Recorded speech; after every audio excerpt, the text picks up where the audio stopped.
আপনারা যারা টাকা পয়সার মধ্যে কোনো বরকতি পান না, ইনকাম করেন কিন্তু খরচ কোন দিক দিয়ে হয় বলতেই পারেন না, তাদেরকে আমি এমন ছোট্ট একটা পাওয়ারফুল আমলের কথা বলে দেব, তাহলে 100% শিওর গ্যারান্টি ইনশাআল্লাহ রিজিকের মধ্যে আল্লাহ পাক বরকত দান করে দেবে।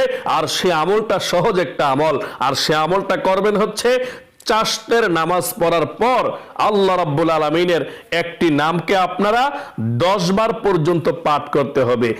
চাশতের নামাজের পরে আল্লাহ পাকের একটি সিফাতি ছোট্ট নাম 10 বার করে পাঠ করবেন, শুধু 10 বার।